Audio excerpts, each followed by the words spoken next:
بسم اللہ الرحمن الرحیم۔ حضرت حسین رضی اللہ تعالیٰ عنہ جب دشمن کی فوج کو مخاطب کر کے متوجہ کر چکے اور عورتوں کو خاموش کر دیا تو ایک دردناک انگیز و نصیحت آمیز و بلیغ و بے نظیر خطبہ دیا۔ حمد و ثنا اور درود و سلام کے بعد فرمایا، اے لوگو، تم میرا نسب دیکھو میں کون ہوں، پھر اپنے دلوں میں غور کرو، کیا تمہارے لیے جائز ہے کہ تم مجھے قتل کرو اور میرے عزت پر ہاتھ ڈالو؟ کیا میں تمہارے نبی کی صاحبزادی کا بیٹا نہیں ہوں؟ کیا سید الشہداء حمزہ میرے باپ کے چچا نہیں تھے؟ کیا جعفر طیار میرے چچا نہیں تھے؟ کیا تمہیں یہ حدیث مشہور نہیں پہنچی کہ رسول اللہ صلی اللہ علیہ وسلم نے مجھے اور میرے بھائی حسن کو سید الشباب اہل الجنہ اور قرۃ العین اہل السنہ فرمایا ہے؟ اگر تم میرے بات کی تصدیق کرتے ہو، واللہ میری بات بالکل حق ہے، میں نے عمر بھر کبھی جھوٹ نہیں بولا جب سے مجھے یہ معلوم ہوا ہے کہ اس سے اللہ تعالیٰ ناراض ہوتا ہے، اور اگر تمہیں میری بات کا یقین نہیں تو تمہارے اندر ایسے لوگ موجود ہیں جن سے اس کی تصدیق ہو سکتی ہیں۔ پوچھو جابر بن عبداللہ سے، دریافت کرو ابو سعید یا سہل بن سعد سے، معلوم کرو زید بن ارقم یا انس سے، وہ تمہیں بتلائیں گے کہ بے شک یہ بات انہوں نے رسول اللہ صلی اللہ علیہ وسلم سے سنی ہے۔ کیا یہ چیزیں تمہارے لیے میرا خون بہانے سے روکنے کو کافی نہیں؟ مجھے بتلاؤ کہ میں نے کسی کو قتل کیا ہے جس کی قصاص میں مجھے قتل کر رہے ہو، یا میں نے کسی کا مال لوٹا ہے، یا میں نے کسی کا مال لوٹا ہے، یا کسی کو زخم لگایا ہے۔ اس کے بعد حضرت حسین رضی اللہ تعالیٰ عنہ نے رؤسائے کوفہ کا نام لے کر پکارا، اے شیس بن ربعی، اے حجاز بن ابحر، اے قیس بن اشعث، اے زید بن حارث، کیا تم لوگوں نے مجھے بلانے کے لیے خطوط نہیں لکھے؟ یہ سب لوگ مکر گئے کہ ہم نے نہیں لکھے۔ حضرت حسین رضی اللہ تعالیٰ عنہ نے فرمایا کہ میرے پاس تمہارے خطوط موجود ہیں۔ اس کے بعد فرمایا، اے لوگو، اگر تم میرا آنا پسند نہیں کرتے تو مجھے چھوڑ دو، میں کسی ایسے زمین میں چلا جاؤں گا جہاں مجھے امن ملے۔ قیس بن اشعث نے کہا، آپ اپنے چچا زاد بھائی ابن زیاد کے حکم پر کیوں نہیں اتر آتے؟ وہ پھر آپ کے بھائی ہیں، آپ کے ساتھ برا سلوک نہ کریں گے۔ حضرت حسین رضی اللہ تعالیٰ عنہ نے فرمایا کہ مسلم بن عقیل کے قتل کے بعد بھی تمہارے یہی رائے ہیں؟ واللہ میں کبھی اس کو قبول نہ کروں گا۔ یہ فرما کر حضرت حسین گھوڑے سے اتر آئے۔ اس کے بعد ظہیر بن الیقین رضی اللہ تعالیٰ عنہ کھڑے ہوئے اور ان لوگوں کو نصیحت کی کہ آل رسول کے خون سے باز آ جائے، اور بتلایا کہ اگر تم اپنی اس حرکت سے باز نہ آئے اور ابن زیاد کا ساتھ دیا تو خوب سمجھ لو کہ تم کو بھی ابن زیاد سے کوئی فلاح نہ پہنچے گی، وہ تم کو بھی قتل و غارت کرے گا۔ ان لوگوں نے ظہیر کو برا بلا کہا اور ابن زیاد کی تعریف کی اور کہا کہ ہم تم سب کو قتل کر کے ابن زیاد کے پاس بھیجیں گے۔ ظہیر رضی اللہ تعالیٰ عنہ نے پھر کہا کہ ظالموں، اب بھی ہوش میں آؤ، فاطمہ کا بیٹا سمیہ کے بیٹے ابن زیاد سے زیادہ محبت و اکرام کا مستحق ہے۔ اگر تم ان کی امداد نہیں کرتے تو ان کو اور ان کے چچا زاد بھائی یزید کو چھوڑ دو کہ وہ آپس میں نبٹ لیں، بخدا یزید بن معاویہ تم سے اس پر ناراض نہ ہوگا۔ جب گفتگو طویل ہونے لگی تو شمر نے پہلا تیر ان پر چلا دیا۔ اس کے بعد حرب بن یزید رضی اللہ تعالیٰ عنہ، جو اب طائف ہو کر حضرت حسین رضی اللہ تعالیٰ عنہ کی لشکر میں شامل ہو گئے تھے، آگے بڑھے اور لوگوں کو خطاب کیا، اے اہل کوفہ، تم ہلاک و برباد ہو جاؤ۔ کیا تم نے ان کو اس لیے بلایا تھا کہ وہ آ جائے تو تم ان کو قتل کرو؟ تم نے کہا تھا کہ ہم اپنی جان و مال آپ پر قربان کریں گے، اور اب تم ہی ان کے قتل کے در پہ ہو۔ ان کو اس کی بھی اجازت نہیں دیتے کہ خدا کی طویل و عریض زمین میں کہیں چلے جائیں جہاں ان کو اور اہل بیت کو امن ملے۔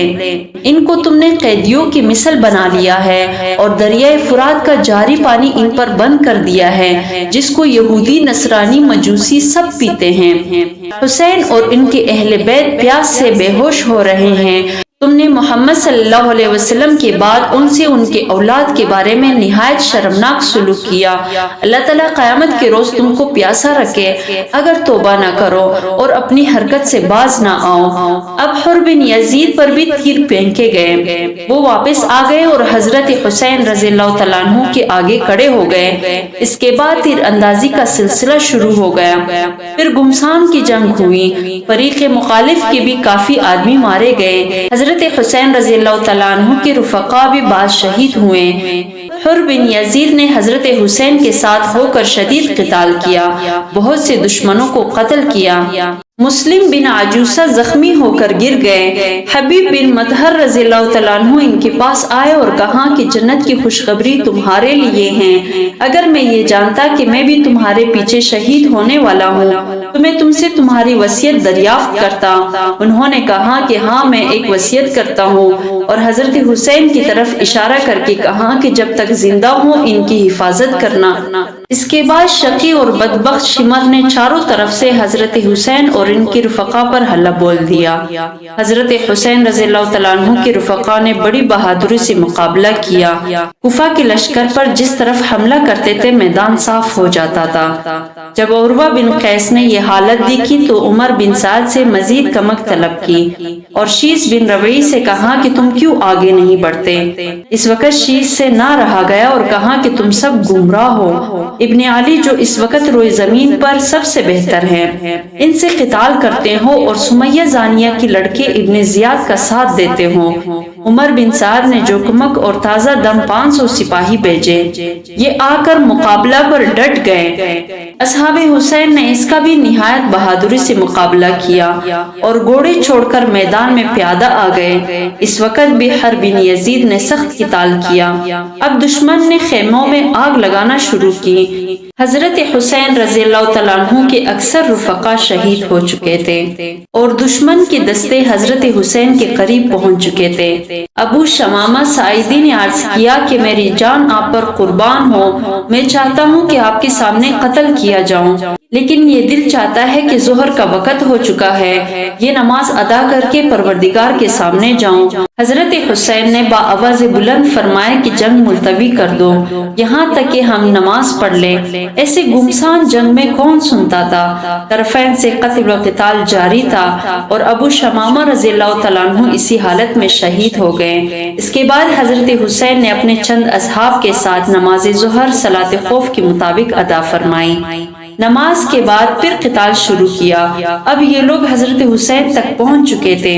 حنفی حضرت حسین رضی اللہ تعالیٰ عنہ کے سامنے آ کر کھڑے ہو گئے اور سب تیر اپنے بدن پر کاتے رہے، یہاں تک کہ زخموں سے چور ہو کر گر گئے۔ اس وقت ظہیر بن الیقین رضی اللہ تعالیٰ عنہ نے حضرت حسین کی مدافعات میں سخت قتال کیا، یہاں تک کہ وہ بھی شہید ہو گئے۔ اس وقت حضرت حسین رضی اللہ تعالیٰ عنہ کے پاس بجوز چند رفیقوں کی کوئی نہ رہا تھا، اور یہ رفقا بھی دیکھ رہے تھے کہ ہم نہ حضرت حسین کو بچا سکتے ہیں نہ خود بچ سکتے ہیں۔ تو اب ان میں سے ہر شخص کو یہ خواہش تھی کہ میں حضرت حسین کے سامنے پہلے شہید ہو جاؤں، اس لیے ہر شخص نہایت شدت و شجاعت سے مقابلہ کر رہا تھا۔ اسی میں حضرت حسین کے بڑے صاحبزادے علی اکبر یہ شعر پڑھتے ہوئے آگے بڑھے: انا ابن علی بن الحسین بن علی نحن ورب البیت اولا بالنبی، یعنی میں حسین بن علی کا بیٹا ہوں، قسم ہے رب البیت کی کہ ہم رسول اللہ صلی اللہ علیہ وسلم سے قریب تر ہے۔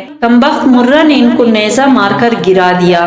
پھر کچھ اور شقی آگے بڑھے اور لاش کے ٹکڑے کر دیے۔ حضرت حسین رضی اللہ تعالیٰ عنہ سامنے آئے اور کہا: خدا تعالیٰ اس قوم کو برباد کرے جس نے تجھ کو قتل کیا ہے، یہ لوگ اللہ تعالیٰ کے معاملے میں کیسے بے وقوف ہیں، تیرے بعد اب زندگی پر خاک ہے۔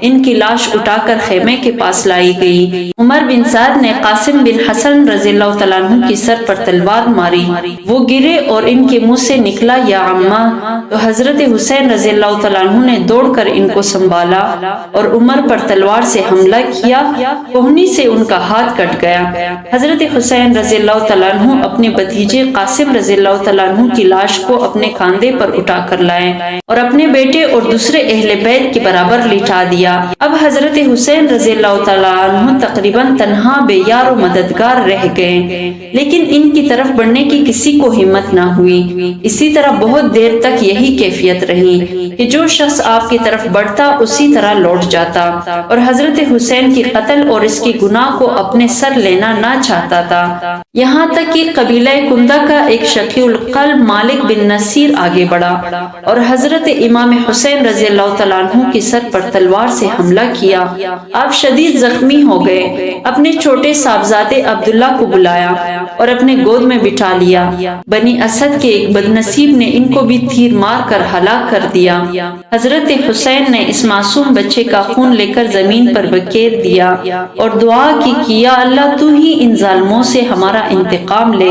اس وقت حضرت حسین رضی اللہ تعالیٰ عنہ کی پیاس حد کو پہنچ چکی تھی۔ آپ پانی پینے کے لیے دریائے فرات کے قریب تشریف لے گئے۔ ظالم حسین بن نمیر نے آپ کے منہ پر نشانہ کر کے تیر پھینکا جو آپ کو لگا اور دہن مبارک سے خون جاری ہو گیا۔ انا للہ و انا الیہ راجعون۔